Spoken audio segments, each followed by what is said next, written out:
What is up, guys? Shellonomics episode 14. I am here with Isaac, part of the Ninja Turtle documentary, Evolution, Mutation, and Reboot.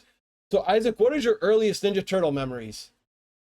My earliest memory, to be honest, is going over to my neighbor's house. I mean, so it's just classic. It's classic. Everybody in that age bracket, as you know, we all have similar memories where, we discovered the turtles through friends or through TV or through the toys. I do remember being taken over, maybe about 4 years old, to my neighbor's house, maybe even younger than that, and I guess maybe 89. Yeah, I was about 4 years old. So I was taken over there and like being in the sandbox and being kind of shy. And there was bigger kids with them, and they all had these toys, and everybody had turtle toys. And it's my earliest memory of seeing them and really, really wanting those. I really wanted to play with what they were playing with. And I think I vaguely remember my mom having to be like, is there one that Isaac could use? The shy kid, the mom has to come over and sort of help you get in with the kids. So I remember being given like I think it was like a metalhead toy, and being like, okay, fine, give the kid the robot one. And then I went and I think it was like probably that week I went and got like a Donatello at the hardware store with like rolled up coins, like rolled up my dimes and quarters and went and got one. And I think my dad even at the time was like, you know what, there's like 10 figures in this line. Let's help him build a thing. So, my 5th birthday, everybody got me turtles, and I thought that was the craziest thing ever. And then, the rest is history, man. I want to bring this up again. Now, you're the second person that told me actually on these podcasts. You actually got your first toy from a hardware store. So, Turtle Toys, Yeah. again, just to confirm, I'm still shocked over that. Wow. Well, I mean, I don't know if it is. I mean, I'm in Canada here, and I don't know how much it was like this in the States. But there was a chain of hardware stores that's still around called Home Hardware, and they oftentimes had toys. They had like a toy section. So it'd be like household gardening, different things in the hardware store, plus like general hardware, and there was a toy section usually. In my little local town here, there was one, and that actually at one point had the toy section in the basement. You would go down the stairs and find all your toys. Very interesting. Now, before we get into the documentary, I was just curious, like, did you always have a passion for film, and did you ever, like, do any turtle projects growing up? Like, were you shooting, like, a fanfic or some sort of, like, films like that when you were growing up? When I was a kid, I developed an interest in film really early on. I did have. It's funny because a lot of filmmakers like big Hollywood kind of filmmakers Yeah. who grew up in the 70s or earlier will have memories of having film cameras, like real film, 8 millimeter film cameras. And I'm obviously way younger than that generation. I was born in '85, so I did stumble across a film camera, an 8 millimeter film camera, and they had long since stopped making film for those. But I did somehow, the local photography guy found us a roll of unused 8 millimeter film, and I would do stop motion films with toys. Now, my first stop motion films with toys would have been Playmobil toys. I did have turtles, but I wasn't using them that way. And later, as a maybe a 10 or 11-year-old, we used to make a lot of videos, like home videos with GI Joes, because you could tie strings to their shoulders and make them kind of like marionettes. It was very proto Team America. But truth be told, I didn't do that with turtle toys. Now that said, I remember when I was a little bit older, just probably getting close to getting out of toys, but maybe not, because I liked playing with toys all the way until I was like 13. The gargoyles had come out, and I really wanted gargoyle toys, so we would cut out cardboard wings and tape them to the back of turtles. Kind of looked like turtles. So, random, do you still have any of those short films of the GI Joes? Are they on VHS tape somewhere on like a reel? Oh, that's awesome. Yeah. We've got tons of them, and they got more elaborate as we went on. We would start like, we would be like, we would do it inside with potted plants and stuff, because it was probably winter in Canada or whatever. And then outside in the summer, we would like do these elaborate things through the garden and like chop down half the garden, which was funny. And then we would, like, for explosions, we would bury a stick with a string attached to it, and you would like pull it out really fast. You didn't see the stick, you would just see this like poof explosion with like dirt flying. mortar hits and stuff. I wonder if Toy Story checked you guys out when they were kids to see all these combat cars getting blown up. That's right. Yeah, but we didn't in Canada. It was hard. It was by the time I was growing up, it was really hard to get firecrackers. So if we drove to Florida, we would like stop in Tennessee to get firecrackers, and I would be like hiding them, going over the border, going, "Oh no! Don't let the border police stop us with our firecrackers." Oh my gosh. So and nowadays with people with the toys, they do those stop motion films too now with those, which are incredible. I don't know. Insane how technology's come so far since, like you say, we were born in the 80s. So what inspired you and your friends to actually create this first Turtle Power documentary for us fans?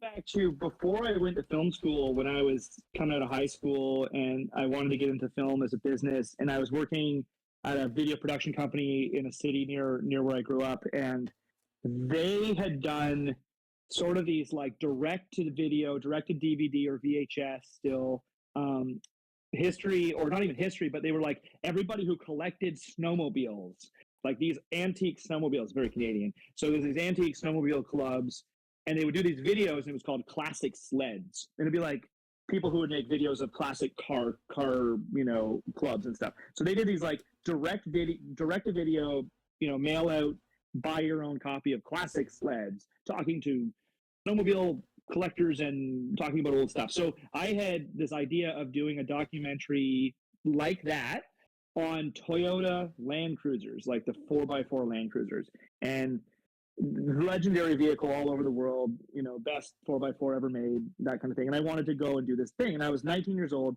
and I borrowed some money and flew all across Canada and then all across the United States, like did a big circle from coast to coast in both countries, and did clubs in the mountains and collectors and that kind of thing. And so I made this film, and I sold it through magazine advertisements and got it on some broadcasts and stuff. And so when I went to film school, I thought, well, I'm pretty cool because I've done this film. And so I went through film school with the intention of doing narrative movies as a director and a cinematographer. And then coming out of that, during film school, I started revisiting the things that we like when we're kids. And that's what, oftentimes happens in your 20s. And so I took this idea of this Land Cruiser documentary idea and said, well, what if I did the history of the Ninja Turtles? Because that was my favorite brand growing up. And it seems to have a really interesting backstory of what I can find on the internet. I didn't know who Kevin and Peter were when I was 5 years old or 6 years old, but it has this really interesting backstory. That would make a great film. So I had started working with two filmmakers from my hometown, and they we had discussed the idea of what if we did this turtle thing, and they were like, well, I don't know, that sounds pretty risky, I don't know if it'll work, but basically, I kept bugging them until we said, let's do this, and we kind of came up with the idea of doing a fan film like this, where we would interview fans and stuff. But really quickly, it took on a life of its own and became, okay, now we've got Kevin and Peter, now we've got the voice cast, now we've got the Hensons, now we've got it just kind of grew and grew and grew. So it was a crazy process. Yeah, and and they weren't really going to Comic-Cons back then either, right? The voice actors, I think you said in other shows, like that was like a reunion of all the old cartoon voices, right? When you guys brought them together. That's right. Yeah, I mean, really, it was actually interesting. Time was like late 2008, early 2009. There were Comic-Con since back in the 70s, but there wasn't that. The fan culture hadn't caught up to those brands like Turtles or other brands of the 80s and 90s yet. There wasn't really that big push.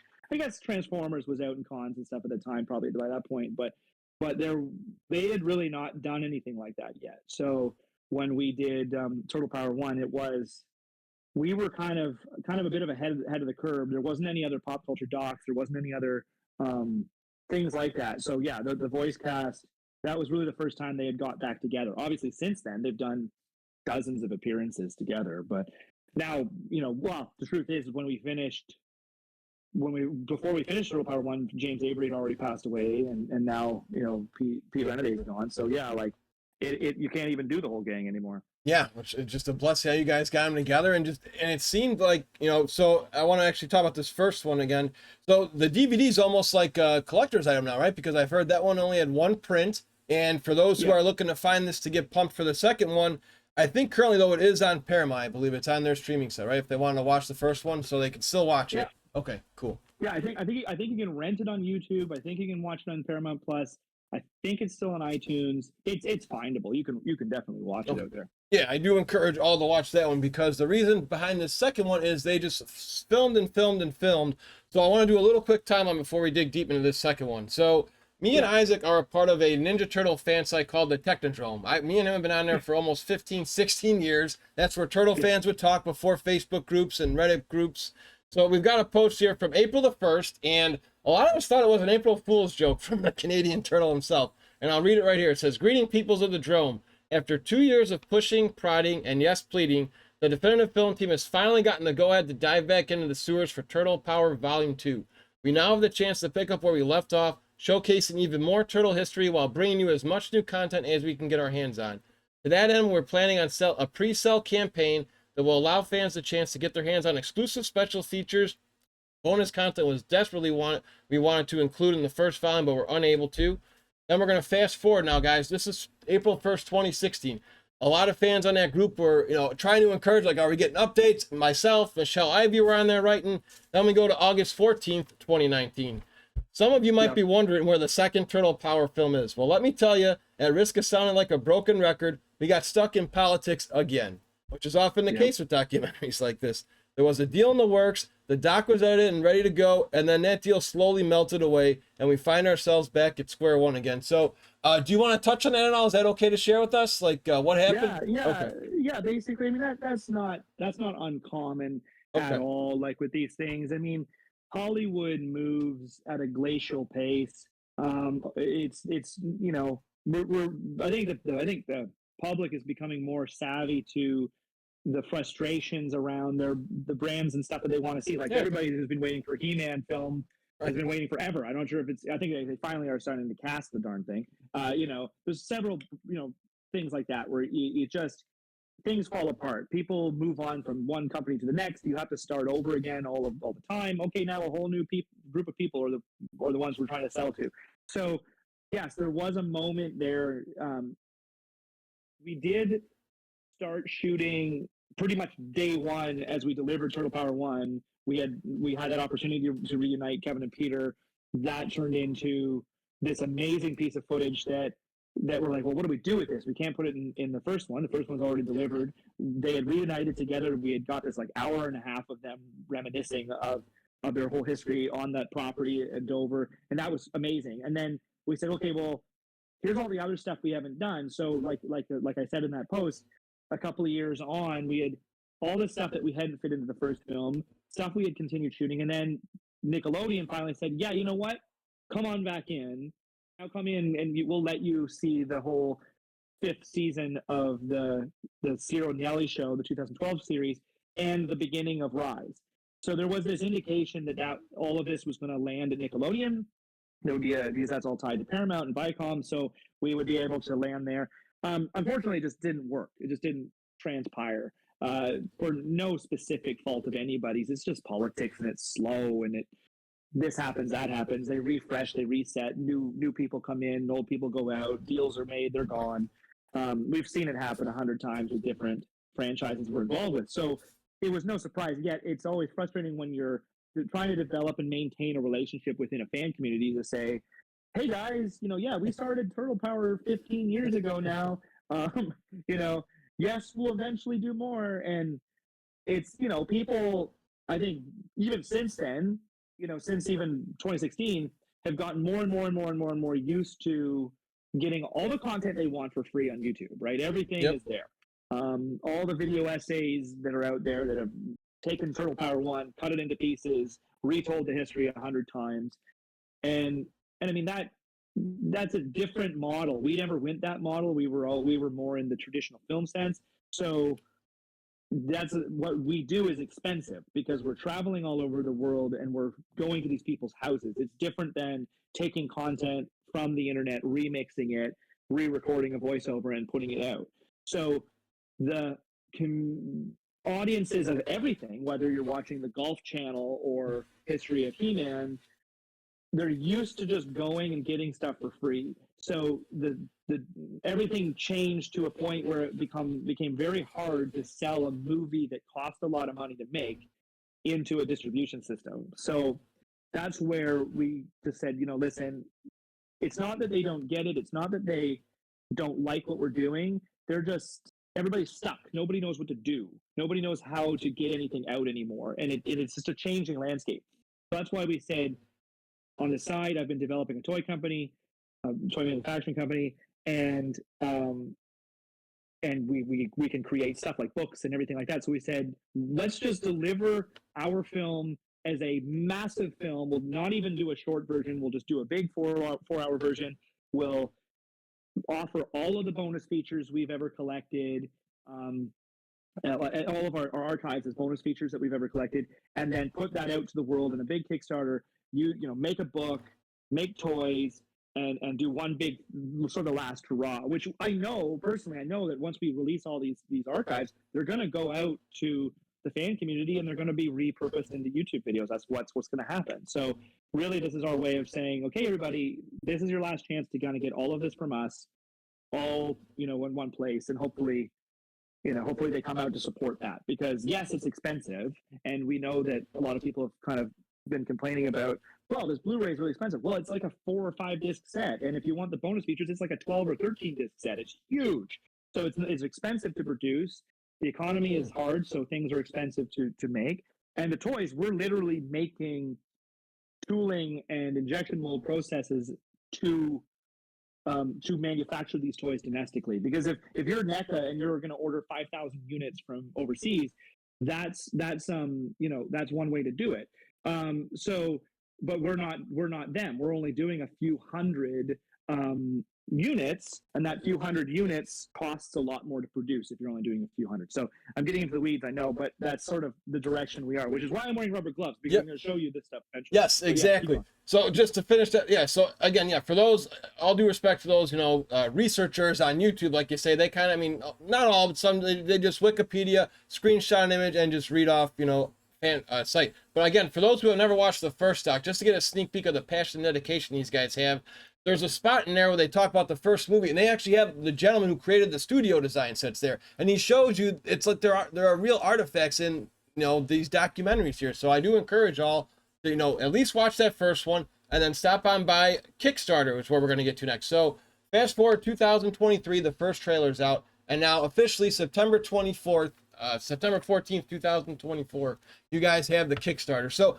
can you just quickly explain what Kickstarter is? Because a lot of us are in our 40s and 50s, and some people may have never heard of Kickstarter before. So 100%. You know what? It's a great question. I appreciate that you asked that, because the truth is that it is, you take it for granted what it is, and then when you're kind of putting the message out, you realize quickly, oh, we have to do a bit of education in a way to help people understand what it is. And so to go right down to the root of it, Kickstarter was a platform, much like any platform on the internet, developed to help anything you can think of, become a reality from small producers. So it wasn't about pre-ordering your favorite toy. It wasn't about pre-ordering a product per se. It was about somebody coming on like me saying, I'm going to develop a toy company.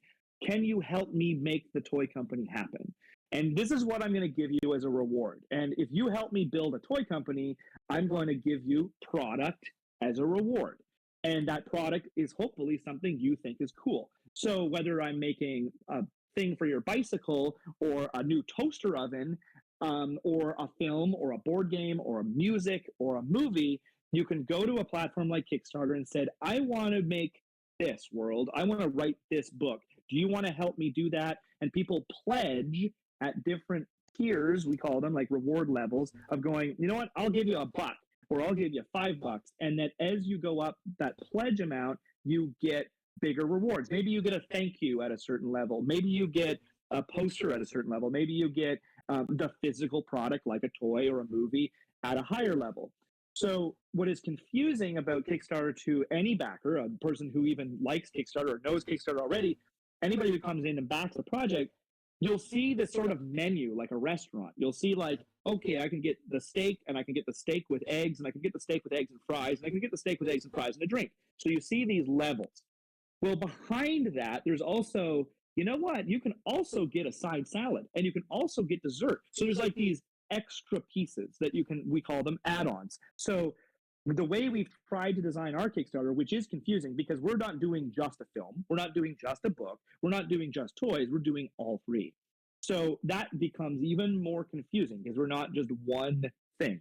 So when we do that, you basically look at it as a way to try to explain to people that there is an a la carte option. You can start at $1 and go into the back end of the cart and go, I want this, and this, and build your cart the way you want it, or you just want one thing or whatever. So that's where a lot of people come up to our Kickstarter if they haven't experienced Kickstarter before, and they go, holy cow, this looks expensive. Because the other thing, too, is that the images are listed in Canadian dollars, and that's just by the fact that we live in Canada. Okay. Whereas if you look at where you're going to order, it will automatically convert those to American dollars because let's admit it, 90% of the backers will be from the United States. So that is a first barrier of frustration where we kind of have to place it that way. Otherwise, we would have to update the conversion rate on our graphics every day, which is impossible. So you just try to say, listen, this is $200 in Canadian dollars written right there. Remember, American dollars are less, like meaning they're valued more. So it will look, it would be like $180 instead of $200, right? So that's one of the kind of elements of it. So Kickstarter is a method to help a company develop a thing, and then in reward, whether it's a few months or within a year afterwards, you get the reward. Now, we did make a mistake for those who have pointed it out. For some of our reward tiers say that it will be fulfilled or delivered in 2 years. That was a mistake that the date was left in wrong. Once somebody backs a reward, you can't edit it. You can't change the title. You can't say you get a different thing. You can't put a different date. So it was a mistake. So anyway, within a year, we have to deliver the film, the bonus features, the book, and the figures. Now, in our case, this is a mock-up. It's not the real one, but here's a Blu-ray. It'll be like 4 discs for just the movie. You can get a digital version of this only, a digital screening only, or a digital download only. So you can do different levels. So where people go, I don't know if I can afford $85 Canadian for a 4-disc set, you can also back it at like $30 and just get a digital one, right? So there's a lot of ways in that you can still partake or participate. And then as you go up, then you get into these guys where we get into figures. Yes. And these are pretty cool. So really, and with the Kickstarter, actually, Michelle Ivey, I'm sure you're familiar with her. She's in your first documentary. She actually had a Kickstarter for Cowabunga Corner years ago on there, and it actually hit. So it is a great way to help out just passionate people who are looking to, help us turtle fans get education on, what we love and to dig a little deeper. So I do want to say congratulations. If you guys do go to their Kickstarter, the main goal has hit, which is awesome. There's a whole bunch of other goals on there. Real quick though, too, is I watched the trailer, and just for guys like myself, I'm a hard copy guy. Digital's cool, but I just like, I grew up at Nintendo, I like having my hard copy. And in the trailer, it says 100%. The Kickstarter is the only way to claim a physical copy. Is that correct? You can't guarantee this is going to be released at Target, Walmart, et cetera, right? Okay. We can't guarantee it. It doesn't go beyond it at all. So this is your first way. And the only thing I could say is possible is that, and this is something that somebody brought up in a question today, actually, is that they go, okay, let's say we go and we want to make the disc. And let's say, for argument's sake, we've only ordered 500 for argument's sake. But let's say the printer says, you know what, it's cheaper if you order 1,000. And then you go, okay, well, we'll have 500 extra. So maybe that's not exactly what's going to happen, but maybe we have some overrun, and maybe we put the overrun on a website for a different dollar figure. But that's otherwise this 4-hour unedited massive release, it's not going to end up in streaming. It is what it is the way to get it. And specifically, especially with the toys. And yes, again, the toys are at a higher price point than we want them to be. But again, we're developing literally a factory to make them without going overseas. So there is and you did bring up a good point there with rewards. With Kickstarter, all Kickstarters, you set a goal. Your base goal, let's say it's $100, let's say it's $100,000. If you don't go over the first goal, the backer doesn't get charged anything. So the person who is backing it, if we didn't reach $100 or $100,000 Canadian, which was our goal, nobody would have got charged a penny, right? We wouldn't have made anything. They wouldn't have got charged. It wouldn't have happened. The moment you go over that amount, that means everybody's locked in. We have to make it. They have to get a reward, and they are pledging that amount. So once you go past the goal, the initial goal, then you have an opportunity to do what's called stretch goals, which you pointed out, which is to say, okay, if we get to this much money, we can afford to make it better. If we get to this much money, we can add more pages in the book.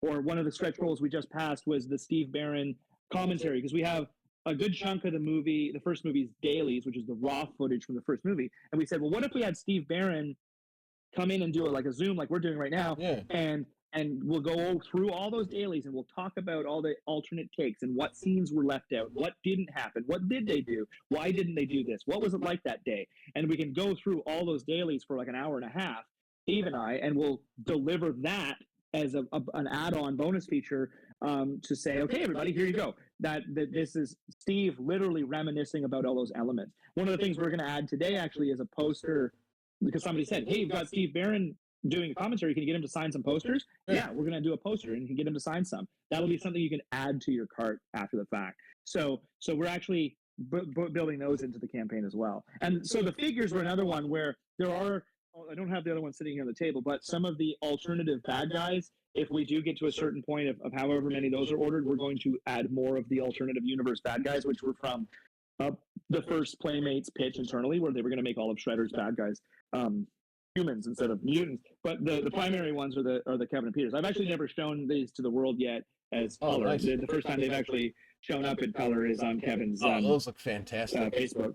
Yeah, so these are just the 3D printed prototypes as was just a first like test paint by hand just to see what it would look like. You try to figure out how many colors each one's going to get on it, because it's called paint tops. So like how many colors you have to paint each toy. One of the things that was really exciting to show that I haven't shown this to anybody, who's going to get a release video, I think tomorrow, is the articulate, which is why I'm wearing gloves. I've been wearing gloves the whole time because these are really sticky. I just took them out of the Kickstarter, to the 3D printer. So when you're making a toy that's articulated, as I'm sure everybody knows, they all split apart. So you need to develop all the parts so that they, and I actually haven't done this yet, so I don't know if this is going to fit. This is everybody world's first. We're going to see if Kevin's articulation actually fits, because this is the first test of putting together the how a toy goes together, right? So you have to have the buck, which is the centerpiece of their body, is split in half. We're doing disc joints, which is slightly different in the hips than the original one. So now Kevin is missing his front. He's like a Terminator. So we'll sandwich that together with the back. Look at that. Oh man, badass. Right? Now watch this. Watch this. Fresh out of the oven and it works. This is the first time his head turns. Wow. The first time tested that, so I wasn't sure if that was going to work. And we're live too, so nicely done. Oof, way to go, Kevin. Coming through in a clinch. He did. He's working. That is awesome. Fantastic. Yeah, so guys, if you check out the Kickstarter, you'll be able to actually buy a set of those. And the toys he's talking about is, and this was actually mentioned in your first documentary. I believe there's like a sit-down discussion with Peter and Kevin talking to guys. And they actually have a figure that you guys have on this Kickstarter. If they check out the documentary first and then go to Kickstarter, with like a snot-nosed kind of Bebop. I know he was featured in and it's actually going to be a toy they can get, right? Absolutely right. So when you're right. So in the first documentary, we discovered for the first time ever this whole stack of designs, because what happens obviously is when Kevin and Peter show up at Playmates Toys is going to design what the toys are going to look like and what's going to be in the cartoon, because they, remember, paid for the first 5 episodes, right? So they have to hire an animation company. They have to design what's going to be in the show. How do we adapt or mutate the comic book to a toy line and a cartoon? So that first year of pitches within the company, they said, okay, here's a whole line of bad guys. Okay, we got the Shredder guy, and he's going to have a whole bunch of wacky characters from New York. A mechanic who's got a wrench for an arm, and a football player with a robot leg, and a garbage man who has like a garbage thing. And what if they have gross humor, like snot-nosed guns that have tubes into noses, and the sewer's gonna have a face in the wall that looks like a slime Jabba the Hutt.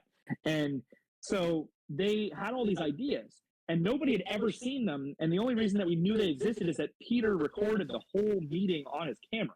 He actually put a camera on the end of the table, and for an hour and 40 minutes of that day, I mean, there was a lot of days they were there, but that 1 hour and 40 minutes, they sat there and went through everything on camera. So you saw these drawings for the first time in that footage. And John Handy, the designer that worked at Playmates Toys initially at the time on Turtles, sent me a box he found in his garage. He had actually found all of those original drawings. So that was the first time that those had ever been released. So that's why when we did the second doc and we said, let's do toys, we thought, what if we did those alternate bad guys that never saw the light of day? Nobody even knows they exist other than in the documentary and in the Rad Plastic book.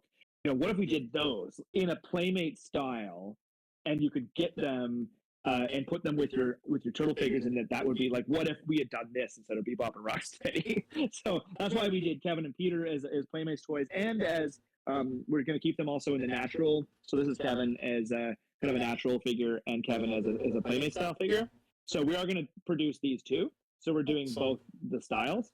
So when you back it on Kickstarter, at the very end of the campaign, you'll get a survey that says, do you want this version or this version of Kevin and Peter? And they will both be articulated. They'll both be on the card. They'll both be painted. And then if you wanted both sets, you could just add two sets in your cart. And then when you get to the end, it'll be like, do you want this one and this one? Or do you want two of this one or two of this one? You know what I mean? So it'll give you that option at the end to figure out which style you want. So that, and the reason we did that is because when Steve Varner, the original turtle sculptor who sculpted these with us, sent this, it was like, well, this is more like a little bit more like a Star Wars style figure, right? But it looks really great, and people were like, hey, I like that. Can we get that as well? Because like this is the same height, but it looks radically different because that's the style that Playmates was doing things in. So we definitely wanted to do this because this is the style that goes with the old ones, but we're like, let's do this too. So yeah. And I definitely want people to check out the Kickstarter, because you even have the card back just like the old Playmates toys too, which is a really cool design for these toys too. Yeah, really well done. Real quick about the original movie again, because in the first doc there's a really cool deleted scene with Shredder like taking on his own, like, you know, clan, so to speak. And you just said you're gonna actually have, if the goal hits, you'll be chatting with Steve Barron. For the documentary here, are there going to be more deleted scenes in regards to that, like the barn fight? Can you confirm if there's going to be more? Because that's what me and Michelle were talking about in the first episode, where, you know, she knows a little more than, you know, the basic fans do. But do you have more scenes when that fight with Michelangelo with the blindfold, and they're like, you know, combating it by the farm? Yeah.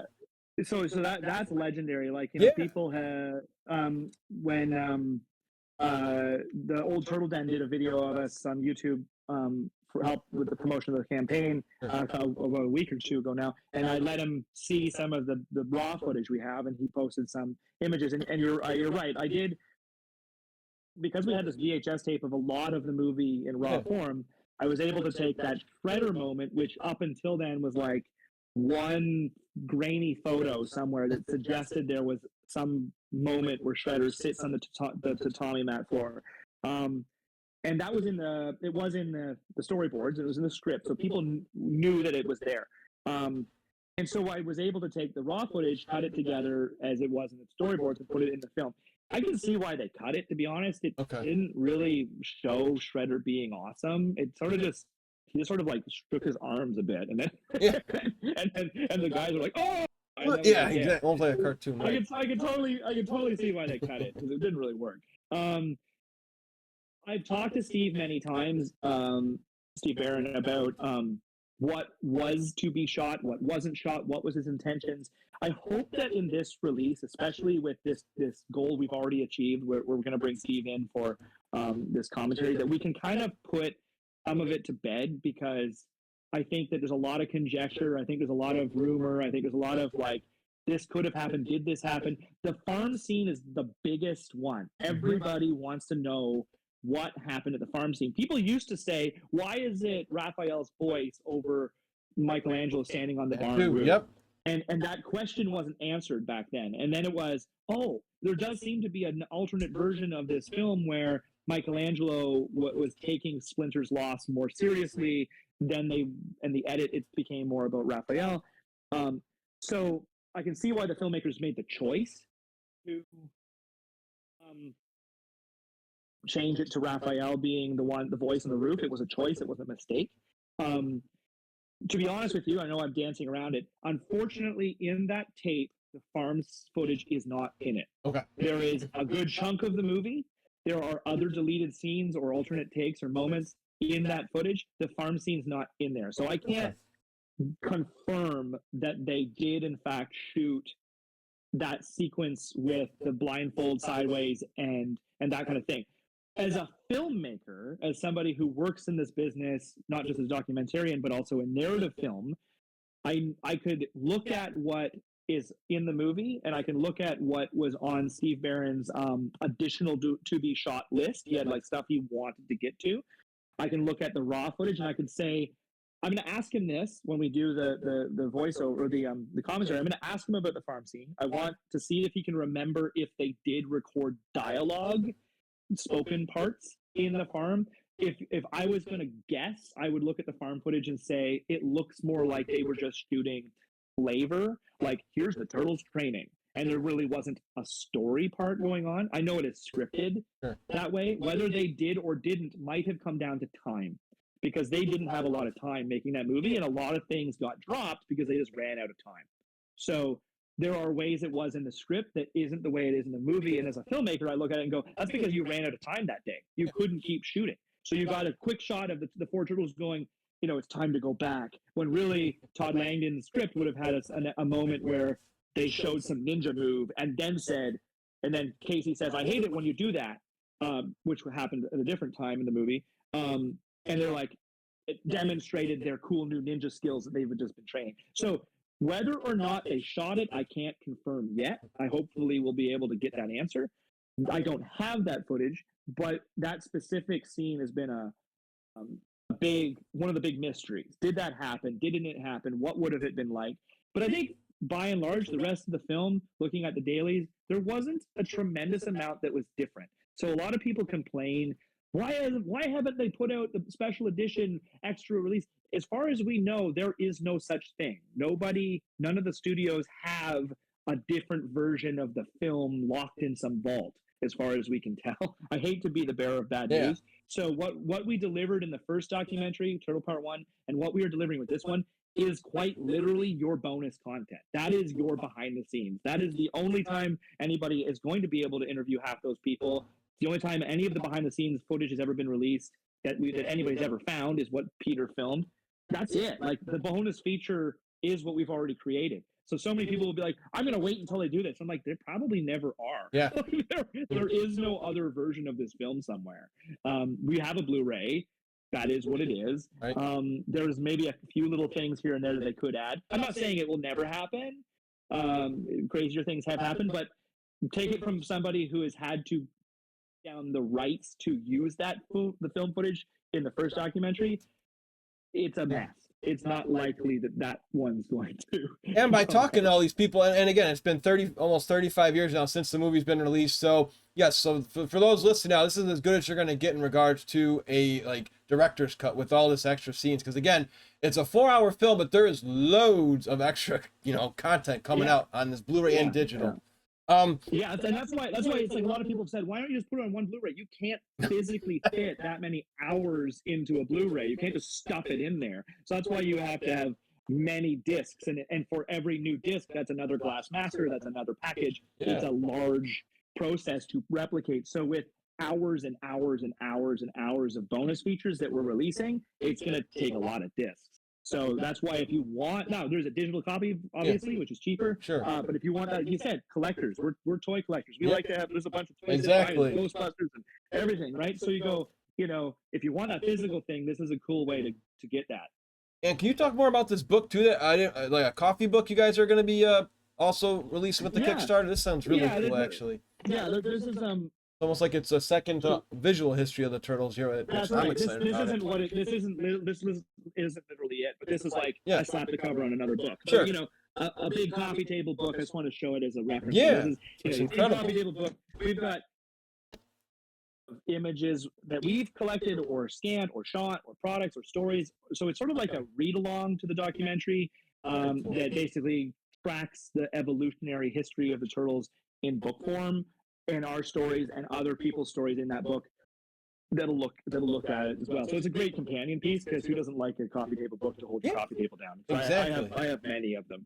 Yeah, it's like, you know, if you got the chips, you might as well have the salsa to go with it too. So I think it's a great add-on for people. Again, and you know, most turtle, you know, collectors, we want everything, which is why you're giving us everything from head to toe. And I've said that for years on the Technodrome. I used to say, we'll eventually give this to everybody, and they would be like, where is it? Where is it? Where is it? And I'm like, well, when the time is right, and now the time is right, we're gonna say, here you go, world, take it all. Yeah, exactly. Now, again, you guys have been working on this since, you know, almost 10 years ago. So for us video gamers, I know you probably don't have Shredder's Revenge in here, but do you have more of the retro video games, like the Nintendo, you know, games, like the arcade? I know it was briefly touched on in the first documentary. Were you able to talk to anybody from Konami or anything like that for the video game department? So I hate to burst the bubble, but that was probably the hardest thing to do, because we actually did another documentary on a Sega Dreamcast game and franchise called Shenmue. We did that one, and we shot part of that in Japan, and that we shot that in Japan, and you kind of start to see how hard it is to navigate video game history inside Japan, in terms of, you know, language barrier, you know, finding people, you know, it's a different scenario. So in this film, we are trying our best to cover as much, if not all, of elements as we go. And in the past, we've restricted ourselves to not talk about something if we don't have interviews about it, because we don't have a host and we don't have narrators. Now, this time, we're probably going to change that format, be able to talk about things without having all the access. That said, I can't promise anything, but I'm pretty sure that some of the later, you mentioned Shredder's Revenge, I think some of the later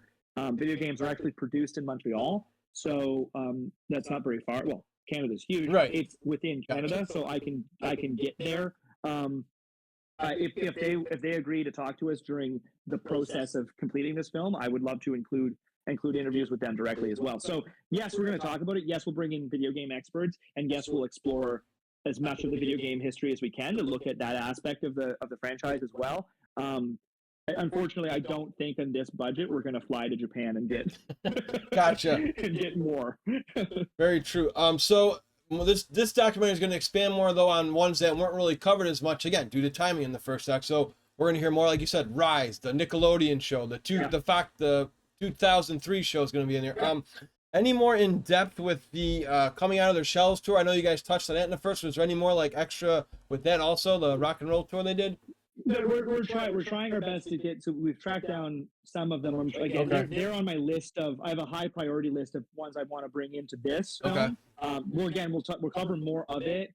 More specifically, the stuff we have already shot that wasn't in the first one is, like, you know, we've got Mike Pressman and Stuart Laird, the directors of the second and third movie. We've got Kevin Monroe, a great guy who directed the TMNT 2007 film. Like, we've got all of those elements too that weren't in the first doc. So those have already been captured. You know, we've been with Eric Allard from All Effects and looked at exactly how he adapted Henson's suits into the third movie suits, which was a whole process for them to come in and have to do that. So a lot of that stuff we've got in the second doc, where we can cover, Secret of the Ooze and the third film and the fourth film and Exputation and what of all those things would have happened. And yeah, the Chiodo brothers in there who created the suits for the Exputation, you know, all that stuff we've got. So we'll be building on all of that, and what we don't have, either I'm trying to get or experts will talk about. Excellent. And real quick, can you plug us your YouTube channel? Because I came across it yesterday before I was going to talk to you guys today. And I see, how did you guys get this storyboard for the old Ninja Turtles serial? That is on your YouTube channel right now. If people want to check out the storyboard and the original commercial. How did you guys find that? Well, this is just it. I mean, we ended up with sort of stacks of VHS tapes that were from different people. And I mean, if you can imagine, like, let's say pretend you invented the Turtles, and it starts showing up on TV, and it starts showing. So you're like recording with your brand new VHS tape system in 1987, and going, oh man, we're on the news again. Let's record it. So there was a bunch of stuff that these guys, like Mirage guys, had collected, including stuff that they would be sent. So they would be sent the commercial rough, for instance, or the internal corporate video that Christie's Cookies would make about this year's stats on cookie sales is going to go up because of Ninja Turtle, and they would have these tapes. So stuff that I've been sort of putting out on our YouTube channel is also going to be stuff that'll be on bigger parts of the archive where you can just be like, okay, let's watch all the commercials. Let's watch all this. Let's watch the appearance on the movie awards in 1990, where there was a different version of was it Coming Out of Their Shells or Pizza Power? Different version of the Pizza Power song, which I released on YouTube as well, because it was like, wow, has anybody seen this? There's like this, they were like the Coming Out of Their Shells suits at a movie awards ceremony doing a different version of the song. So I was like, let's put that in. So like, there's all this stuff we found that will be other just flavor bonus stuff that we're going to throw into the discs that are just like, look at this. And that's why like I had the storyboards for some of the yogurt commercials and stuff, and or the first pencil passes of the animation of the Burger King. So I just married them together with the finished commercial, so it would look cool. Yeah, I hope you guys. So, is it Definitive Films? I'm gonna post it when I put this on YouTube, Isaac. Okay, that's how. And it's like almost every week you guys are popping up something new too to just get more and more hype for this. Trying to, yeah, like trying. Well, it's actually, to be honest, it's just finding time. If I have time, I've got 3 kids in a toy store that I run, so it's like everything is busy. So I'm just trying to put it as much as I can to keep, hype and put it out online, and also to point to, like, this is like, there's mountains of this stuff that's going to be in these discs, like just mountains of it. So, hopefully people see that before we run out of time next week, and say, let's get on board. Yeah, Kickstarter officially closed October 14th, I believe, right? That's the last day we can make a pledge. And so, and we can, and again, if you guys just want to support this, cause, you guys can pledge as little as $1 USD too, right? I think that's the minimum. If anybody just wants to throw a couple bucks in to help you guys, because like I said, you guys travel. I've heard in other interviews, you guys for the first doc, weren't you guys sleeping in Kevin Eastman's like spare house or something too? Right? Yeah, that's right. Yeah, I can finally take those off. Actually, that's true. When we first did, I mean, this is the thing. And I thank you for pointing that out. Is that, like, we make these out of our pockets. Like, it's not like we're a studio. We're not NECA. We're not Paramount. We're just 3 guys from rural Ontario. And so when we did the first film, we didn't know what to expect, and we fly out to LA, and we said, well, we need a place to film. We don't have a space to bring all the voice cast together. We need a place to stay. We didn't want to, hotels were expensive. And so Kevin was selling this house he had in the Hollywood Hills, and he's like, yeah, I mean, you just live here, and there's no furniture in it, no beds, no chairs. We couldn't sit down for a week, but we bought some inflatable mattresses from Walmart, and we set up some lights and stuff in his old living room, and got all of the voice cast together. And there was a great moment when James Avery walked in, and he's like, this is your craft table. Like, craft is what we call like their snack table in the film.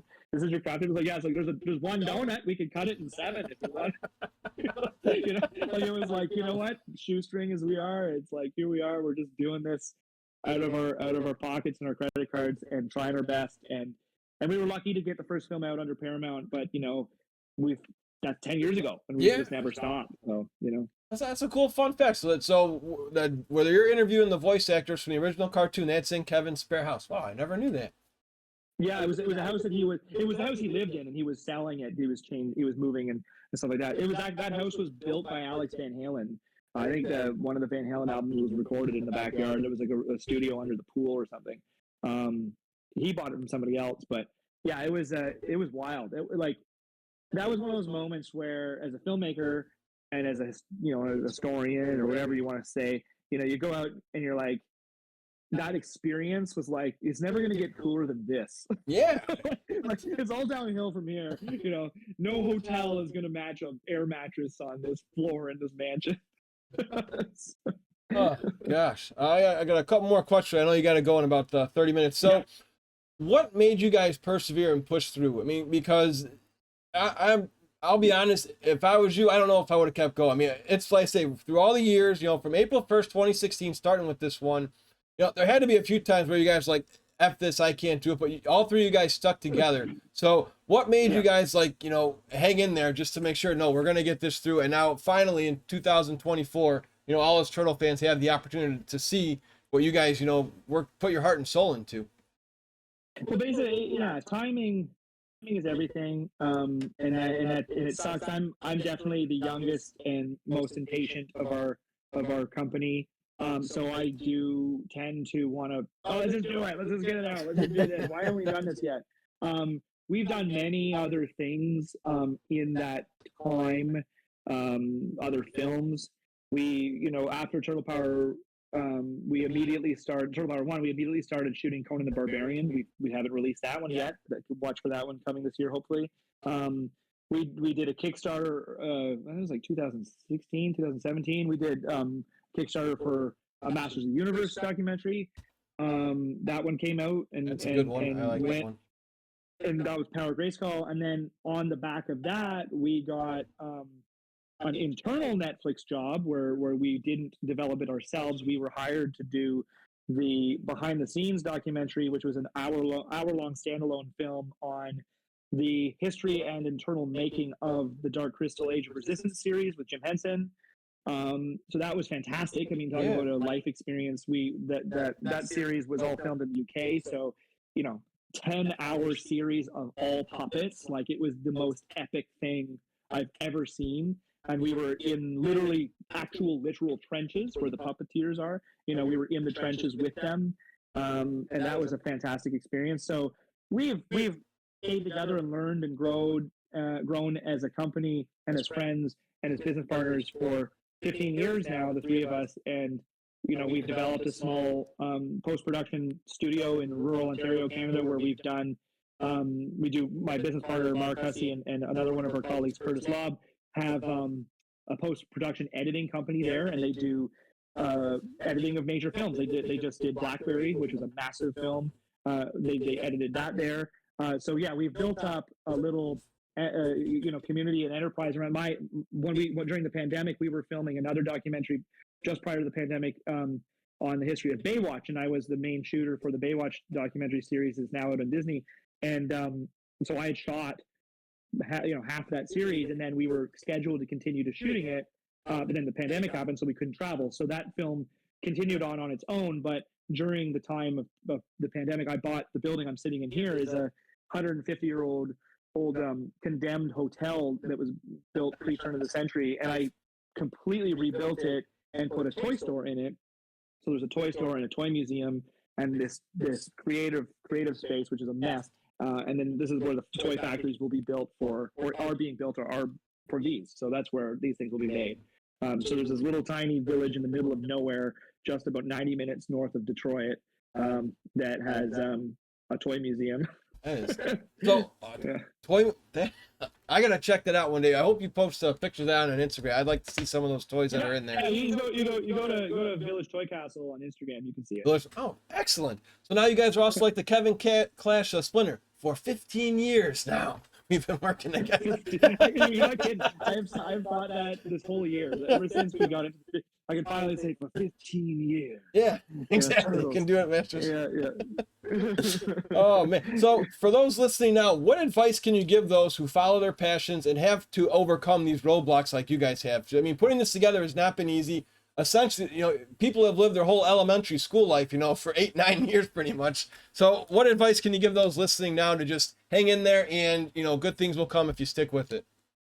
There's some great, platitudinal one-liners that, I think it was like Adam Sandler or something that said it maybe once. It was something like that. And it was like, everyone in a creative industry can be successful if you don't give up. And that's such a, it's a flippant statement to go like, just don't give up. But the truth is, doesn't mean the success doesn't mean you're going to make a living necessarily. Depends on your definition of success. Well, I struggle with that personally. I don't have another mode. I can't not do a creative thing. I haven't had a real job since high school, and I don't think I did a very good job at it at the time. So I've always done something like this, and it can be a slog, and it can be really hard, and there's a lot of dedication, and you have to have the right people and the right partners, both personally and business around you. You shouldn't do it alone. You can't do it alone. And it's hard, but it's rewarding because I can't see myself doing anything else. I'm not good enough at anything else to go be a plumber or something. I would just fail miserably at it because I'd be too busy thinking about other stuff. As a matter of fact, I'll put it like this: when I was film business, you can do what's called what I call teching or grunt work, where you're pulling cable and putting up lights. You're a gaffer, you're a grip. And when I would work in those hard, like coming in up in the film industry, and you're working on a commercial for Pizza Hut or some other thing, and you go, I'm out there working, and I would be always trying to think 7 steps ahead of what I was doing. And the truth is that if you're just doing that, if you're grunting, you're not supposed to think. You're supposed to just do what they want you to do. So I would constantly be yelled at. Be going like, stop it, stop thinking. If you just keep your mouth shut and did your job, you'd be fine. And I wasn't ever going to be good at that. so I was like always just going to get yelled at. So, and I don't like being yelled at. So here I am. I do my own thing. So I think that there is a place for all of us, and I do believe that we absolutely have to have those people who are good at the grunt job, who are good at doing the things we need to do. But if you have passions, it doesn't matter if you want to make them into a business. Just do them. Just have fun. Well, I, and including many other Turtle fans, are thanking you three for just the hard work that you guys have done for the first doc. This one coming out, I'm very excited for. So Isaac, to you, what makes the Ninja Turtle fan base and franchise just so unique and so special? Because just for all these interviews, for everybody to come together, I mean, again, you guys aren't, you're not Nickelodeon, you're just three, regular dudes who love Ninja Turtles. So, what does this franchise mean to you and the community as a whole? What's fascinating about the franchise and what's fascinating about Turtles in general, and I'm definitely going to steal from some of the people we've interviewed even recently within the last few weeks. When you look at this franchise, it has got this bizarre dichotomy while being the most indie, grassroots, homemade, black and white, 2 guys in Massachusetts making it themselves, bad printer who made not bad, but printer screws up and makes it too big. It is the most independent thing while being the largest, most successful, most pop culture brand in history. So you've got this reality of it being completely independent and the hugest thing ever, and it's always made room for creatives. Kevin and Peter, these amazing dudes, always made room for collaboration, because you think about it, what other franchise property comic book thing, maybe one or 2 films maybe, are really truly the product of 2 people, right? Of 2 creators working so intrinsically hand in hand, especially in comic books. Yes, we can say, Stan Lee and Jack Kirby, but you know what? Stan Lee made all the money and took all the credit. Jack Kirby died poor. These 2 guys you didn't see where one guy stopped drawing a pencil and the other guy inked, because it was both of them.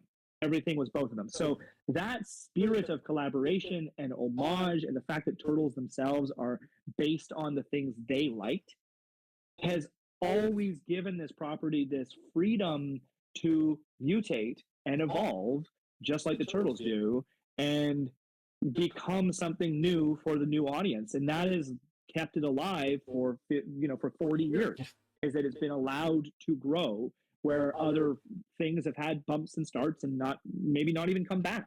And it could have been just as easily a forgotten property. What if they made all Shredder's bad guys humans and that didn't click and didn't work in a cartoon? Then we would have said, oh, hey, remember Jason and the Wheeled Warriors? I wonder why they didn't do that again. It could have been just another one of those. So I think that this one has got a very unique magic to it. And Kevin would point out it's happy accidents. It's all of these things that are just serendipity. And we, as 3, dudes from the middle of nowhere, are fed into and became part of that community and that franchise in the same serendipitous, by accident, grassroots, independent, done it ourselves way. And isn't it kind of bizarre that the 3 filmmakers that have done the history of the Turtles for 15 years literally came at it the same way? And maybe that's what Kevin and Peter saw in us. I don't know. Maybe they saw the same, passion of just 3 guys trying to do something creative and pay tribute to something that the world loves. And maybe that's why it worked. I don't know. And to share their story too with the reunion. Again, you guys were the ones that actually had that, first to bring them together, which is another extra special moment. So I know you got to go, Isaac. Where can people find out all your social media then for this? You have your Kickstarter. They can just look up Ninja Turtles Evolution Reboot. Where else can we find you? Yeah, even if you type in Teenage Mutant Ninja Turtles and Kickstarter, you'll find it there. Okay. So I think it's Turtle Power Volume 2 on Facebook, or just search for Definitive Film. Definitivefilm.com. You can find all the links from there out to all of the stuff we do. And Definitive Toys is becoming a very integral part of this, which is associated. I know it's a lot of names, but it's associated with the Village Toy Castle, which is the store I'm sitting in. And so yeah, there's many ways to find us. We are out there. Awesome. So yeah, guys, so your homework for today after you're done watching this, we're filming this October 4th. You guys have about another week and a couple days to make sure to support this. Share with any Turtle fan you know, because again, like we talked earlier, a lot of people don't know what Kickstarter is. So explain to them where this documentary is. Check out the first one on Paramount to fall in love if you've never seen that one, to get more hype for the second one. Check out their YouTube channel. They have little, Easter eggs all over the place on there. Like we talked about the cereal. There's spots about the second movie on there. And Isaac, thanks so much for your time. Before I let you go, what is your all-time favorite Master Splinter quote from any of the series? Yeah, it was a great one, because I don't want to do the cliches, as we already did one. Yeah. But one of my favorites is in 2003, and you have that great one where I can't think of the exact line, but it's something about the fact that he's always wanting to watch his story. He always wanted to watch soap operas. I'm watching my story. Yeah. Now back to my story. Yep, exactly. And gosh, that was such a great voice actor too. What was his name? The one that voiced Splinter? I know it was. I think it starts. I can't think of it right now. It's gonna haunt me after the show, but I think it's him. We interviewed him. And I can't think of it. Yeah, it's one of those funny things. It's like he'll be in this. Yeah. Very cool. There's so many names. I feel bad not being able to remember his name off the top of my head. But there was Wayne Grayson. Wayne Grayson was one of those guys. Yeah. Michael Center Nicholas was one of those guys from that show. We interviewed those guys. Greg Abbey, Wayne Grayson, Michael Center Nicholas. We got those three. And Greg Abbey, was he one of them? Can't remember what the guy's name was. He was Splinter. That's not funny. That was on Lloyd Goldfine's show. It was a great show. Oh yeah, the comments are gonna blow up. Like, how'd you guys miss that one? Isaac, dude, thank you so much. Congrats on hitting the first goal for Kickstarter. I look forward to getting that Steve Barron Dolly one hit up before the Kickstarter expires. Hopefully, we get some more goals. Yeah. And again, next we have that Steve Barron one. It's the Steve Varner one we want to get to. Oh, Steve Varner. Okay. So we passed it. So that's right. So to remind you, Canadian dollars versus American dollars. We've already passed it. Good. Okay, because on my end I can't see that. Okay, great. Right. So when you look at it, when you look at the Varner one is that's the one we want to hit to, because Steve Varner has so many prototypes in his archive, and we want to go down there and shoot a mini documentary on him, and that's our top 300,000 Canadian. If we get to that, we'll do another tour. And he's the guy that helped you with those guys you're sitting next to, right? He helped you with Laird and Eastman, those figures too, right? Yeah, 100%. Yeah, Baron, we dragged him. Varner, we dragged him out of retirement, kicking and screaming. Oh my God. Well, Isaac, dude, thank you so much for your time today. I look forward to hearing more. And again, on your YouTube channel, you guys have been doing some live Q&As also, right? People can check out. Yeah, for sure. I think Sunday night, this Sunday night, which I don't know what date that is off the top of my head, we're doing another live Q&A with our friend Steve Levine. He'll be on there for Mirage. So yeah, and then thank you so much. I mean, you've got some great questions on here. This has been an awesome chat. I really appreciate it. All right, Isaac. Well, have a great Friday, and we'll be in touch soon, man. Look forward to hearing more updates on the Kickstarter. All right, take care.